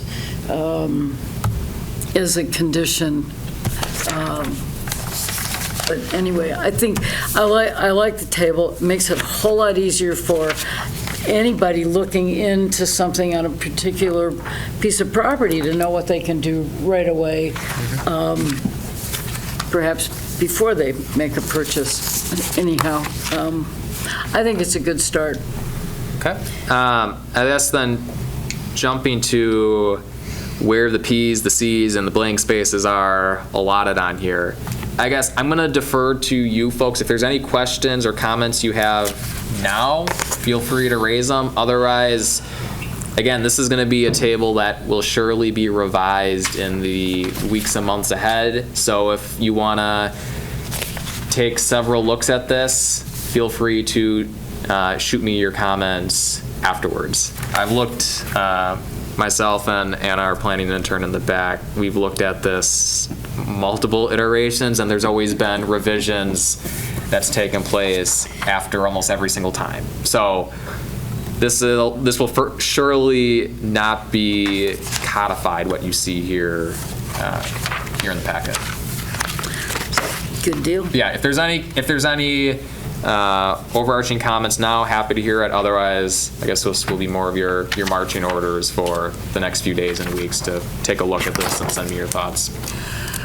I would encourage anybody also watching, listening online or watching the live stream or are here, look these over and communicate with our staff. Folks, you guys have ideas that we might not think of. So please, we want this to be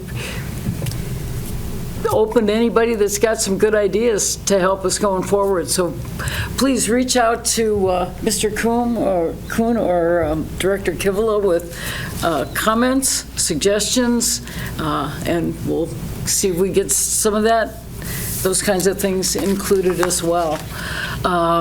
So this is just with the first bullet point. With the table. Yep, second bullet point for the overlay districts. So what the thought process is for the overlay districts as part of the core rewrite, there's going to be, I guess, a fair amount of moving parts. I guess just for point of clarification right from the jump, there's going to be one existing overlay district that is not going to be an overlay district in the future, and that would be our traditional neighborhood overlay district. You folks recall when we talked about this last five or so weeks ago, the intent is that the traditional neighborhood overlay district would be incorporated as part of the base zoning district. So once we talk about like setback requirements, lot size minimum, stuff like that, the standards ingrained in the traditional neighborhood overlay district would be incorporated within that base zoning district. There is existing overlay districts, the aforementioned wellhead protection districts. That'll still be something we'll have as part of this new zoning code. We just won't be talking about it tonight, in large part to have the county finalize what they want to do on their end through the county-wide, through the county groundwater protection ordinance first. Once they codify that ordinance, that'll be a good opportunity then for us to revisit that and make changes accordingly. So as far as the overlay districts being discussed tonight, we have 4 of them in total. 2 of them are existing, 2 of them are new. First 2 that are existing would be this Division, I'm going to call it Division Street Overlay District. How it's currently called is, in our zoning code, is the BTID 5 Overlay District. That would be an overlay district that matches TIF District number 5, their boundary.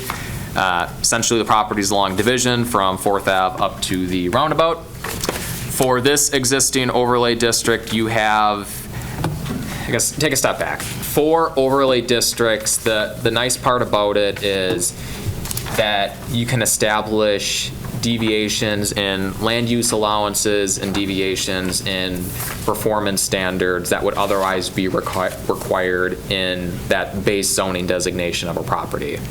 So for the Division Street Overlay District, I guess the key point is that instead of multifamily requiring a conditional use permit currently for this chunk of parcels within the base zoning district, the current BTID 5 overlay district identifies multifamily development as permitted by right. So that's one example of providing deviations and what types of land uses are allowed and where within an overlay district. In addition to that, there are, again, the different development standards that can be different, and the key one for this Division Street Overlay District is that it establishes maximum street setbacks off of Division Street of 5 feet, and if folks would want to construct a building with greater than 5 feet of setback off of Division Street, that would require a conditional use permit. As far as development standards, I have them all copied on this next slide here. So any sort of new construction, building additions, parking lot reconfigurations would require a site plan review, and that type of proposal would be subject to the 10 standards of review listed on the screen here. That's just a quick rundown of this overlay district currently. My intention is to have a similar iteration of this. I think the big question that I need some clarification from you folks is proximity of buildings to the Division Street right-of-way and what level of leniency, if any, should be provided. And the reason I'm asking that is Pete, Mary, myself, and Matt and the mayor, we've been here enough to know of a number of developments in the mid and late 2010s that were approved by way of a conditional use permit being granted for a greater Division Street setback. Some examples would be Burger King, Taco John's, the apartment complexes off of Maria Drive, the old Kmart site, Caribou Coffee, I believe, is one, to name a few. In about maybe 2, 3, 4 years ago now, probably about 4 years ago now, for the Cousins and Tommy's Car Wash development off of Division Street, just north of Maria Drive, that was a request where they brought forth a conditional use permit proposal for a greater than 5-foot street setback off of Division. And at that point, this commission and the council said, no, we're not going to grant the conditional use permit. We're going to require you to adhere to this 5-foot maximum street setback. And so that's really a big question that I'd like some clarity and some direction on is, I guess, what track do you want to go down? Do you want to go down the track of where we were going in the mid and late 2010s of still allowing a greater setback by way of a conditional use permit review and kind of taking it on a case-by-case basis, or being firm to say you have to meet the 5 feet of street setback and really no ifs, ands, or buts? Jeff? 3 of those were drive-throughs though, right? Tommy's was, Cousins was, yes. Well, the Taco John's and Burger King. Yeah, Taco John's, Burger King are both. I mean, they had to have that to circulate around the building, so that was kind of a special circumstance. Correct. God, it all does sort of depend on context. I mean, you like as much uniformity as possible, but Yeah. What's the use, and are there any other options on the site? That's difficult. Yeah. What type of, I guess, blowback or concerns have been expressed about too much variation as opposed to adhering to the narrow setback? Any anecdotal? From the public or just or internally? I guess anybody, or even internally, but. I mean, I think generally speaking, you want to have some folks generally wanted to see some level of conformity as you're driving northbound or southbound, that you don't have that stark level of variation, particularly if you're somebody that's looking at this from more of a 5-foot perspective, that's walking up and down the corridor instead of driving. Yeah, that's what I would say. Ultimately, that's where having it be reviewed on a case-by-case basis does render itself does render that perspective being tough to adhere to, as you mentioned, Jeff, based off of you don't know what type of land use is being proposed, and the land use is going to be the predominant factor to say if you can or cannot meet it. But I think from my perspective as the one administering the code is, I want to be able to provide some level of reassurance to a prospective developer as to, hey, if you want to go down the route of the conditional use permit process, there is a level of reassurance that they're going to get it or not. Right. Yeah. And that was that was an eye-opening experience for me for the Cousins and Tommy's development. That was clearly the perspective at that time was we don't want to entertain that option of having a greater street setback. So as part of this rewrite, I'd like to get some clarity to help me out in providing that direction to prospective developers. Laura?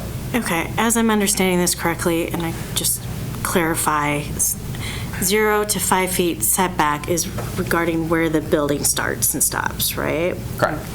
Okay. From a human perspective, a human scale, from this perspective of this is where we have a lot of college students walking back and forth, 5 feet does not feel human. It feels like you're walking against a wall. You see this in Chicago all the time, right?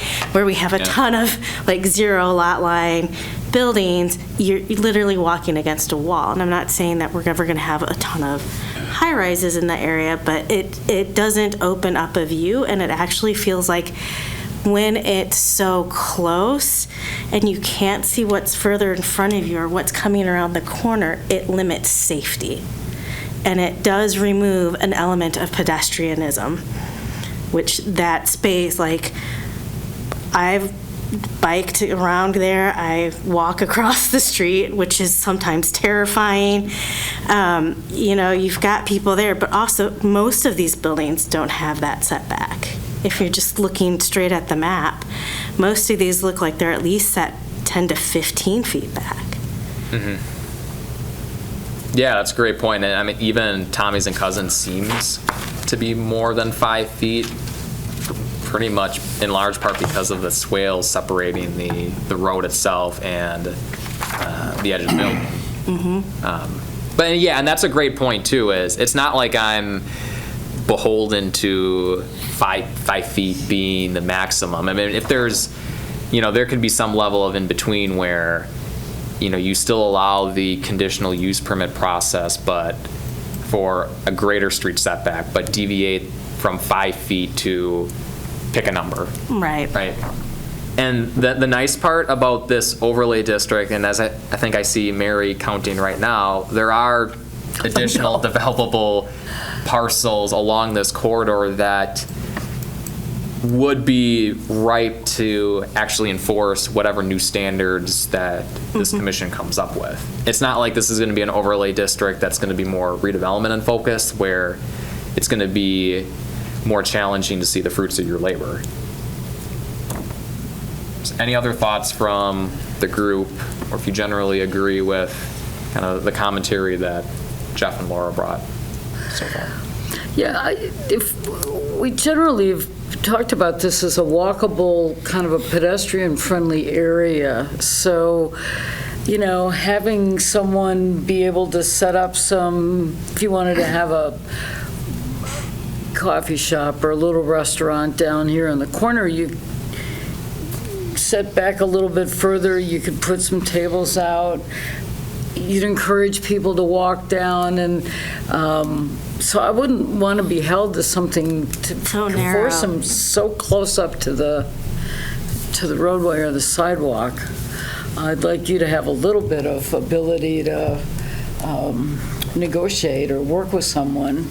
Does 10 feet sound, kind of jumping back to Laura's comment earlier about 10 feet seems nice. The other thing I would say is when you go from, let's say, 10 feet to 0, there's also, like, it changes how people view the street from the car.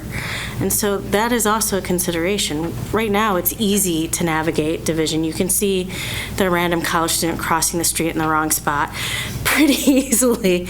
But if you have, you know, a building that's got a 0 lot line footprint next to a building that's got a 10 to 12 foot setback, there's a safety issue there too. Any other thoughts from the group? 10. Okay, that's helpful for me. I think maybe my one marching orders for you, I have this identified in the memorandum on the upper part of page 57. If you could take a look at these 10 review standards that's shown on the screen here. This Division Street overlay is a watered down, essentially a watered down form-based code. Take a look at these 10 review standards. Are there anything that you'd wish to retain as part of this rewrite? Here, I mean, it talks about building height standards, architectural standards, certain site design features, about landscaping, about garbage receptacles, items like that. So take a look at that and send me any comments you have about which ones you feel should be. Yeah. Second and final existing overlay district would be the airport height overlay district. So essentially what this is parcels within close proximity to the airport's runway paths. There's building height requirements and land use requirements. For building height requirements, I don't have it listed on here, but because it's going to make this map be super convoluted. For land use requirements, essentially, you can't have a land use being proposed within the runway path that's going to generate excessive light glare. I think it's pretty self-explanatory why that regulation's in place. I don't really foresee this is going to be this overlay district's going to be incorporated as part of the rewrite. I don't foresee there to be any changes whatsoever. So just more of a informational purposes for this one. The two that would be new that we don't have currently, first one would be the Stanley Street Overlay District. This would be a form-based overlay district as identified within the neighborhood plan for this area that was brought before you folks multiple times a couple years back. And then the second one being the focusing on the Church Street corridor from essentially Save-A-Lot down to the city's corporate boundary. For these two areas, I was kind of going back and forth. Originally, I was planning to have more of present some proposed form-based codes for these two areas and get your folks' comments on it. I think at this point, I just want to take a step back and present the concept to you, what the rough geographical boundary would be for these two areas.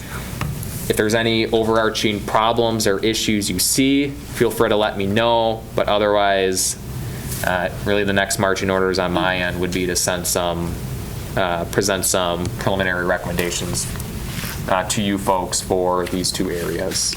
The Stanley Street one is taking in that neighborhood plan, it identifies this boundary specifically from, I think it was what are the two streets, from Fremont to Lindbergh. So this is just carbon copying, and I think I have the screenshot in the memorandum. And then the Church Street area essentially matches the new-ish about 5-year-old TIF district in this area, excluding the industrial uses that exist along Minnesota Ave.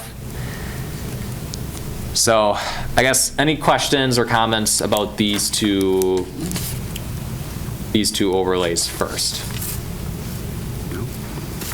Is there anything that you'd like to, I guess, see as building and site requirements for these two corridors that you feel is pertinent before Ann and I spend some time working on it? Well, I guess, is there any existing structure that you wanted to amplify, right? Is there an example within the district that you might feel would be something you could look at and say, oh, okay, I get what we're getting at there, to try to see more of that? Stanley Street. To be honest, not a specific example for either area. I think you generally have Rock and Roll Cafe all down the street. What's up? Not Rock and Roll Cafe all down the street. Probably not. I think each area has its own unique set of characteristics. I mean, the Stanley Street area having a blending of both residential and commercial uses along that corridor, and then the Church Street area, the fact that you have a number of buildings sandwiched between Water Street and Church Street presents some challenges, and naturally the appeal of those two corridors when through any modes of transportation, biking, walking, driving, are starkly different, admittedly, if you're on Water Street compared to Church Street, just by nature of the width of the right-of-way, what sort of land uses exist along both corridors, the features that exist. So, but you're looking for some sort of idea on parameters for massing or something like that, right? Yeah, ideally it'd be massing. Ideally it would be certain building form standards, and then I dabble a little bit with some site standards. I don't want to, just based off of the commentary through the public engagement phase of this code rewrite, there's not an appetite to go, pedal to the metal, full-on form-based code, that there needs to be some watered-down feature of it to preserve the ability to develop developable parcels in that area as well. So it's about trying to find, really, it's going to be trying to find that sweet spot between the two. Comments? Oh, sorry, Alder Keemer. Yes, Ginger Keemer, Alder for District 3. I understand how the southern boundary for that overlay district was determined. I mean, it seems pretty close to the city limits. How was the northern boundary determined? So Save-A-Lot is the northernmost extent of that TIF district. Okay. So merely just matching that TIF district. Okay. I mean, when it was created, why did they decide to stop there, I guess? To be honest, that I don't know. Okay. Yeah, well, I guess that could have been for a number of reasons, whether or not we were approaching our 12% limit, or if there was some other limit of public improvements that were created. But I mean, just thinking about some of the other opportunity and the land use kind of restriction that Church Street and Water Street kind of create, that narrow strip of land, that I think it would be worthwhile to bring back some discussion, maybe at a later date, of how far north that goes. Just knowing that some of that's within the TIF district and some of it is not. Yeah. Okay. Thank you. Anybody else? Commissioner Arnson. I'm just touch on that transportation matter that you brought up. Stanley Street has the rerouting, the road diet, and there's been a fair bit of encouragement for bicycle pedestrian traffic along these major roadways. Stanley Street has it. I don't know if that needs to be incorporated, if it should be incorporated, within the district itself. Is that kind of an incidental traffic-related issue? And then, for the Church and Water Street corridor, I think that's not real bicycle pedestrian friendly, and so is there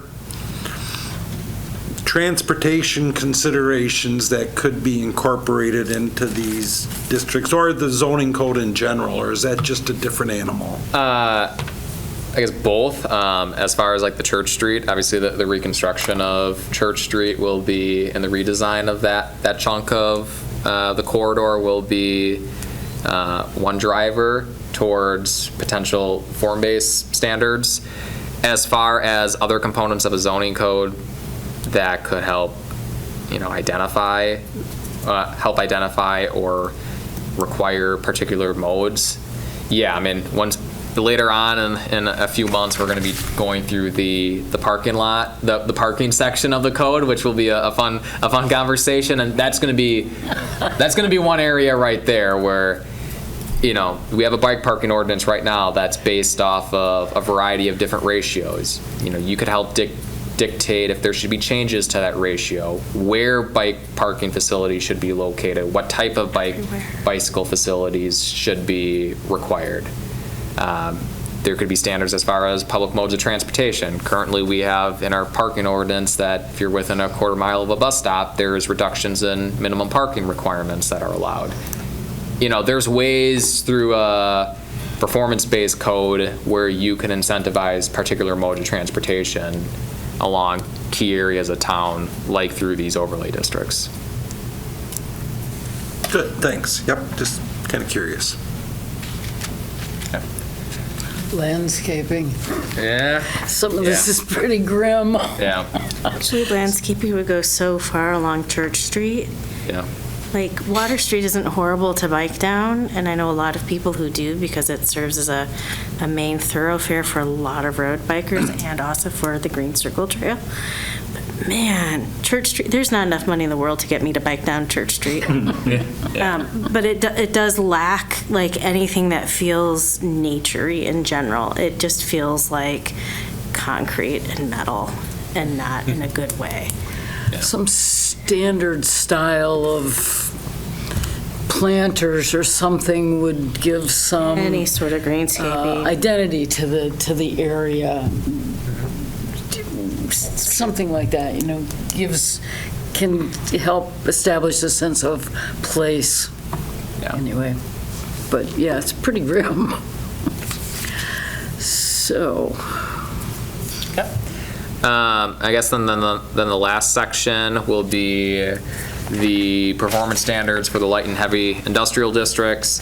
I have that both the link for the interactive map and a copy of that the working draft of the zoning code of the zoning map in the packet. But the light industrial parcels would be that lighter purple color. Heavy industrial would be the darker purple. Have these two charts in the packet here comparing an existing and proposed standards for the light and heavy industrial districts. So there's a lot of work that Anna and I did in kind of formulating the proposals as shown in the packet. And for addressing some of the proposed changes, so for lot size for both light and heavy industrial, there were a lot of lots that fell just under the minimum lot size that was required for their respective zoning district. So that's in large part the reason why you see the slight reduction in minimum lot size requirements going down from 8,000 to 7,000 for the light industrial district, and then half acre to around 20,000 for the 20,000 square feet for the heavy industrial district. For lot widths, a similar boat. For the light industrial district, for the heavy industrial district, there is no changes. And for the building height standards, nothing is proposed to be changed here. If there's not a fire prevention system provided in the building, 50 feet's the maximum building height that's allowed. If there is a fire prevention system present, 125 feet would be the maximum that is allowed. There has really never been a building that's gone anywhere close to that. For building setback requirements, Anna did a lot of research looking at existing developments and how much setback is provided currently from their respective lot lines. I think the big note for why the changes are shown as proposed is having a slight reduction in street setback, but an increased setback off of the rear lot line will ensure that there's still adequate room within the front yard of a lot for turning radiuses of semi-truck traffic heading to their respective loading dock areas, for having an increased rear yard setback for buildings. Really, the intention there is to encourage through site design that any parking lots will be situated in the rear of buildings and instead of situated in the front, since your industrial uses, you're going to generate greater size of parking lots because of the employee and customer traffic that's going to be located for those land users. And then lastly, the last page in the packet, specific to the lot size minimums, you can see under the proposed zoning district, which lots would fail to meet the minimum lot size requirements for the light and heavy industrial districts. About 23 parcels in total. What I will say is most of these parcels are irregularly shaped, situated along the railroad, that it's just for whatever reasons parcels are siphoned off in various ways along the railroad path, contrary to what exists along any street right-of-ways. So, happy to take any questions or feedback that the commissioners have about the performance standards. Pete? I touched on this a little bit before, but the residential setback, or the setback from residential areas, I think is big. And I was wondering if we could preclude having industrial areas next to residential areas. That seems to be not a good thing. If there was a request for a zoning change, I'd certainly be disinclined to allow industrial next to a residential area. Yeah. I think the way that's laid out now, you probably can't exclude it altogether, but I'm not sure I agree with reducing the new standards from residential areas. I think have been a big proponent of residential areas and kind of not infringing on them as little as much as we can avoid, and reducing any setback from a heavy industrial use on a residential area. I'm not real supportive of that. Yeah, so what I'll say is, as part of the construction of the zoning map, there's going to be a lot fewer examples of a light industrial zoned lot directly abutting a residential zoned lot, in large part because, as part of this rewrite, you want to make sure that you have more appropriate zoning buffers from parcel to parcel. One example would be, so kind of by just south of Hirschner's, instead of having the light industrial users directly abut the light industrial zone parcels directly abut these more single-family residential users, you have the line of commercial zone shops serve as that buffer between. So there's lesser examples of that situation arising. However, there are still going to be examples like that, really based on the existing built environment here in the city. A good example would be the OG industrial park for the city, kind of just situated just north of Heffron Street, where my cursor is circling over here. There's no way that you can have a residential use not be adjacent to it, because that was zoning back in the 1950s and onward that you really didn't have a lot of these fruitful conversations back then as what we do now. Now, if there is a desire to retain it, by all means, I can retain the same 20-foot separation as existing right now for the light industrial district, and then also for the heavy. I'm not opposed to that, of having an increased setback requirement if that's the wishes of the group. Yeah, that's certainly something I'd be interested in. I wouldn't mind increasing it a little bit more if that's an alternative. But as you say, these opportunities are going to be less and less, and so it's not all that onerous of a restriction to increase the setback from a residential area. Few and, not that big of a deal. If somebody is that set on a specific design, they can pick a different parcel, I guess. Okay. Any other comments? Just a second, Andrea. I had some of the same concerns. I thought reducing the setbacks to residential was really just a bad idea. I would even put in here, add a vegetative buffer in between. But that could be a supplemental in at least the light industrial. Heavy, you're probably not going to be that close to residential to begin with, but I don't like reducing setbacks to residential areas, so. And if that's, I guess, an interest, I know you mentioned that, Mary, I think Pete has as well, about the vegetative buffer. Obviously, the supplemental regulations would be separated by land use. So if there's particular land uses that you see in the table that are of interest to have a screening requirement like that, then let me know. Absolutely. So. Comments from the commission before we go to? She can go first. Okay. Go ahead, Andrea. I just suggest looking back maybe at that Wurtzella meeting where they wanted to rezone that one parcel, and then all the public showed up and was making comments about things like a buffer and how loud it had gotten since then. Can you go back to that the zoning change one? The slide, the other slide with all the pretty little colors on it? Oh, the map? Yeah. So I have a question about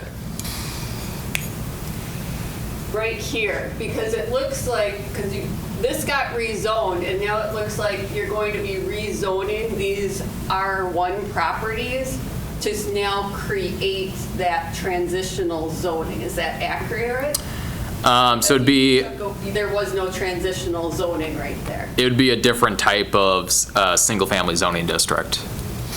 Okay, so like what would be the difference, I would guess? So the difference would be, I mean, we'll get to it in the months that come, but would be lot size minimums. I think for this suburban residential 2, it allows the option for zero lot line development as being permitted by right, whereas the other more dull shaded yellow, it would just be single family as the sole residential use that would be allowed.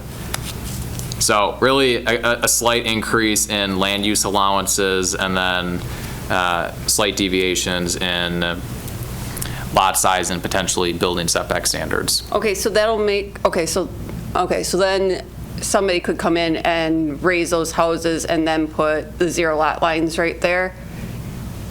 That would allow it then? Conceptually, then correct. Obviously, that's not baked into.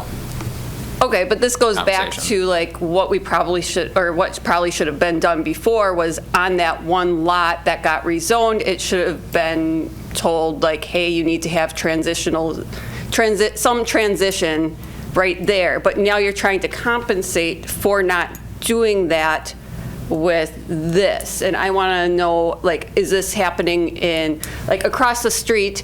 That I understand, or those have houses on them too, don't they? Like right after Aspirus there? Yep. You're talking about to the west? Yeah. Yeah, there's all houses back there. Okay, so you're changing the neighborhoods then, or you could be changing them. It'd be single seems like. single family or zero lot line within that dull shaded, more the bright yellow shaded color. And again, this is getting a little off track of what the scope of the conversation today is intended to be about, but correct. It'd be slight deviations in lot size standards, potentially building setback allowances, again, subject to the recommendations of this group, and then conceptually having zero lot lines be allowed for the bright yellow shaded color, bright yellow shaded areas, whereas the dull shaded yellow would be just single family. And ultimately, if they say no, that the commission doesn't want to have zero lot line duplexes as an option, and have it just be single family, then that can be an option too. Well, I'm just thinking, like, why not instead change the planned future use map to show that those, like the lots in the red right there, that the edges around them, you would prefer the planned future use would be for that new zoning there, and leaving those R1s the way that they are, because they still can, because it's zoned the way that it currently is, so they still could use it the way that they want to, but it just shows like, hey, if somebody came up, like, this is actually what would be preferred. So the zoning we don't allow a split zoning designation of a property. How the zoning is shown on here is based off of the parcel configuration as what exists today. Okay, I'm just finding that a little. I get where you're getting at, but again, I'm finding it a little bit concerning. We're getting off track about what the scope of the conversation is. We're intended to talk about. I would say reach out to Adam privately. Okay. Yeah. And then the downtown, I don't know if, or the bid TIF, they don't align. Their lines don't align, and I've never understood that, why the bid lines don't align with the TIF lines down there. I don't know if that's just, we can talk about that like privately. Related to this. Yeah, we can talk about that privately. Completely off. So, anything more, or we move on to the direct, we've got another comment. Well, just kind of a question. I recognize that. Name and address. Savannah Hebier, 52724 Circle South. Probably sick of me. I recognize that you're saying that the map isn't like the part of the conversation, but just as someone that lives in that little triangle that was just being talked about, I'm just curious, like what would be the purpose of rezoning it to R2 after the fact? Because those homes are all well-established single-family homes that have been there since the 70s, if not before. Or more. Yeah, and just the comment on we can't rezone because it's one parcel. But in another conversation, we were told that we couldn't put something in Lot 3 because it was separate. Just feels like not trying to lean towards the neighborhood and the residents. So just put that out there. Thank you. This was mostly a discussion. We don't need any formal action? Correct, no action. Outside of the changes for the industrial uses directly adjacent to residential uses. Are there any other last minute revisions, changes that you folks want? Otherwise, can't think of anything right offhand. Good marching orders for me. Anybody else? Okay. So then we move on to item number 7, the director's report. I apologize. Last week I got caught up in the beginning of the week and did not get this on the packet. So you get a verbal one this month. And we'll get you a written one in the upcoming month here. I guess I always like to give an update on Forest Creek, just some quick numbers. So there are a total of 43 lots under private ownership. That would mean that there are 17 lots remaining under city ownership. Of those 43 lots under private ownership, there have been 26 starts. That means the permit has been applied for, is currently under review, or has been approved, is under construction. 14 are under construction, and 12 have been fully completed and are either on the market or have been sold to a private owner. So just some numbers for you there. Business Park continues to evaluate the DRPCs as well as their signage and branding, given the most recent timeline that was proposed by the consultant, they would hope to do some sort of unveiling by 2027 in the spring, so try to make an event out of it. But the working group and the business park board will be hard at work, again, gathering input, going through those design options, et cetera. Downtown, obviously, it's still cold now, but they are very much working on the events that will be coming up this spring, summer, fall. So definitely have your eyes out for those. They are working on getting an intern to help with the farmers market and some additional marketing. They are working on that. I believe that's on their upcoming agenda that they're going to be discussing. And then just as a note, there is a vacant position on the board. The requirement is that you have to be a property owner not running a business. So if there's anybody downtown or you know of anybody downtown, please refer them. Shopko, we did have a little bit of an up and down with Shopko. So Commonwealth was approved by the city to proceed with a council RDA with a 50-unit LIHTC project that would also have daycare associated with it. We were told by WIDA that we were not one of the ones selected to move on. However, WIDA evaluated some other projects and we ended up moving up after something fell through with one or two or multitude more, and we are back in the running. So they are set to submit a full application. Is it May? By May, and we will hopefully have a top contender. We do have a second application that will be proceeding, and that is on the east side. Nothing, again, very preliminary. They have a lot of work to go. Same with the Commonwealth development. The one on the east side would also need to come forward if they're asking for any city assistance, things like that. So long ways to go, but we do have two applications that are still being evaluated by the state, which is good. City Hall demolition of 1039 Ellis had started prior. It is completely down. They are continuing their sorting, picking through, finding ways to repurpose the materials. I was actually told by one of our public works individuals that some of the concrete that they picked up, they are crushing, and it's being used as a foundation for an agricultural farm structure, which is kind of cool. Just things you never thought it would be used for. But yeah, a lot of repurposing going for a lot of those materials, so that's great to see. I guess that's it for probably big updates. I don't know if Chris or Adam have anything else to share from their fronts, but that's it for me. Any questions for the director? I think then we are adjourned at 8:16 p.m. Thank you all. A video of this meeting is available for viewing on the city's website, stevenspoint.com/videos.